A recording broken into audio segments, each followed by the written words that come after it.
പെയിനോ കാര്യങ്ങളൊക്കെ ഉണ്ടെന്നുണ്ടെങ്കിൽ മാത്രം മെഡിസിൻ എടുക്കാൻ വേണ്ടി നോക്കിയാൽ മതി. ആദ്യത്തെ ഒരു 3 ഡേയ്സിലേക്ക് നമ്മൾ നല്ല രീതിയിൽ തന്നെ കെയർഫുൾ ആയിരിക്കാം കേട്ടോ. അല്ലാന്നുണ്ടെങ്കിൽ നമുക്ക് ഒരുപാട് ബ്ലഡ് പോകാനുള്ള ചാൻസ് ഉണ്ട്.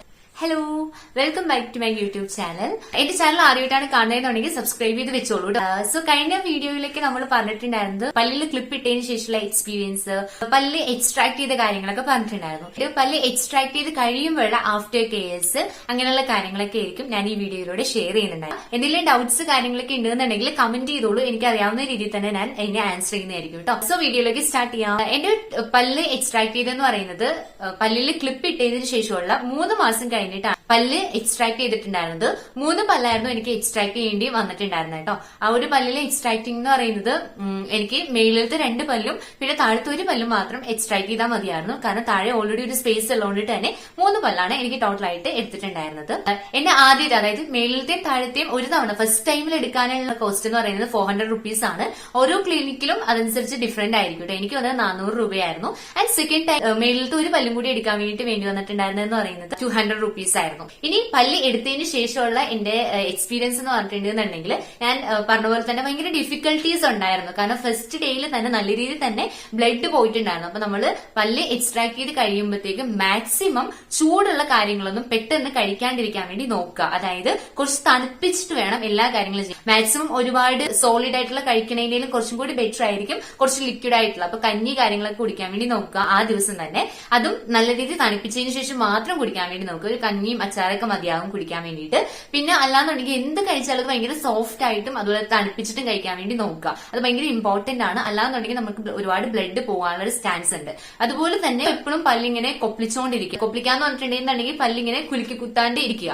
കാരണം പല്ല് എടുത്തു കഴിയുമ്പോഴത്തേക്കും ആ ഒരു മുറിവായിട്ട് ഇരിക്കുന്ന സമയത്ത് നമ്മൾ കൂടുതൽ അതിന് ബുദ്ധിമുട്ടിക്കരുത്. അതുകൊണ്ട് തന്നെ ഒരുപാട് തവണ കൊപ്പിക്കാണ്ടിരിക്കുക. അതുപോലെ തന്നെ ഇൻ കേസ് നമ്മൾ കൊപ്പിക്കേണ്ടി വരുവാണ്, ബ്ലഡ് വന്നുകൊണ്ടിരിക്കുകയാണെന്നുണ്ടെങ്കിൽ തണുത്ത വെള്ളം ഉപയോഗിച്ചിട്ട് മാത്രം നമ്മൾ വായ കഴുകാൻ വേണ്ടി നോക്കുക. അങ്ങനെ ചെയ്യുമ്പോഴാണ് കുറച്ചും കൂടി ബെറ്റർ ആകുന്നത് കേട്ടോ. അപ്പൊ പതിയെ ബ്ലഡ് കുറഞ്ഞു വന്നോളൂ. അപ്പൊ നമ്മൾ ആദ്യം ചെയ്യേണ്ടതെന്ന് പറയുന്നത് പല്ല് എക്സ്ട്രാക്ട് ചെയ്ത് കഴിഞ്ഞാൽ ഉടനെ തന്നെ നമ്മൾ ഏതെങ്കിലും ഒരു ഐസ് ക്യൂബ് പുറമേ വെക്കാൻ വേണ്ടി നോക്കുക. കുറച്ച് തണുത്ത വെള്ളം വായിൽ കൊണ്ട് ഒരു 2 minutes നിന്നതിന് ശേഷം മാത്രം നമ്മളത് കൊപ്പിളിച്ച് കളയാൻ വേണ്ടി നോക്കുക. ഒരുപാട് ചൂടുള്ള ഭക്ഷണങ്ങളൊന്നും കഴിക്കാണ്ടിരിക്കാൻ വേണ്ടി നോക്കുക. അതുപോലെ തന്നെ എന്തുണ്ടെന്നുണ്ടെങ്കിലും തണുത്ത രീതിയിൽ കുറച്ചും കൂടി ലിക്വിഡ് ഫോമിൽ കഴിക്കുന്നത് കുറച്ചും കൂടി ബെറ്റർ ആയിരിക്കും.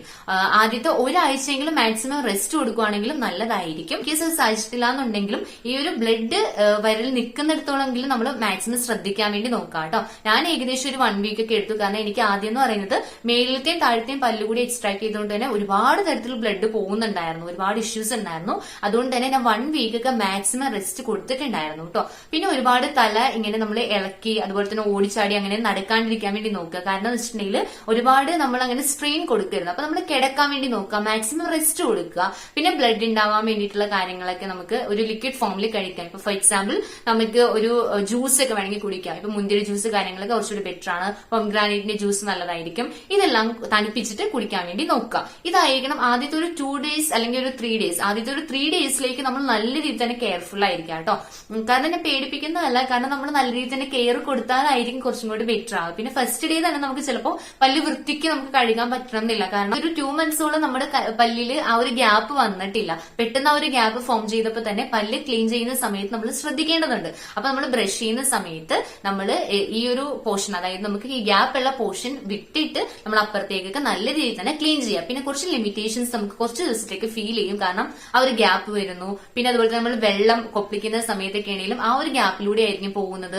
ഫുഡ് കഴിക്കുമ്പോഴേക്ക് ചെറിയ രീതിയിലുള്ള ഡിഫിക്കൽട്ടീസ് നമുക്ക് ഫീൽ ചെയ്യാനുള്ള ഒരു ചാൻസ് ഉണ്ട്. എന്നാൽ പോലും നമ്മൾ കുറച്ച് കെയർഫുൾ ആയിട്ട് നിൽക്കുകയാണെന്നുണ്ടെങ്കിൽ മാക്സിമം നല്ല രീതിയിൽ തന്നെ നമുക്ക് ഈ ഒരു ഫേസ് കടന്നു പോകാനായിട്ട് ഇത് ഹെൽപ്പ് ചെയ്യും. അപ്പൊ നമ്മൾ ചെയ്യേണ്ടതെന്ന് പറയുന്നത് കുറച്ച് കെയർഫുൾ ആയിട്ട് ഇരുന്നാൽ മാത്രം മതി. വളരെ ഒരുപാട് പേടിക്കാനുള്ള ഒരു കാര്യം ഇതിലില്ല. ഭയങ്കര സിമ്പിൾ ആയിട്ടുള്ള പ്രൊസീജിയേഴ്സ് ആണ്. നമുക്ക് എത്രത്തോളം പല്ലെടുക്കണം എന്നൊക്കെ, അതായത് എത്ര എണ്ണം എടുക്കണം എന്നൊക്കെ നമ്മുടെ ഡോക്ടേഴ്സ് ആയിരിക്കും തീരുമാനിക്കുന്നുണ്ടാവുക. അപ്പൊ ഡോക്ടേഴ്സിന്റെ ചോയ്സ് നമ്മൾ നോക്കുന്നുണ്ടായിരിക്കുക. അതുപോലെ തന്നെ ആഫ്റ്റർ കെയർ എന്തൊക്കെ ചെയ്യണം എന്നുള്ളത് കൃത്യമായിട്ട് ഡോക്ടർ പറഞ്ഞു തരും. ഇൻ കേസ് പറയാൻ പറ്റിയിട്ടില്ല എന്നുണ്ടെങ്കിൽ ചോദിച്ച് മനസ്സിലാക്കുക.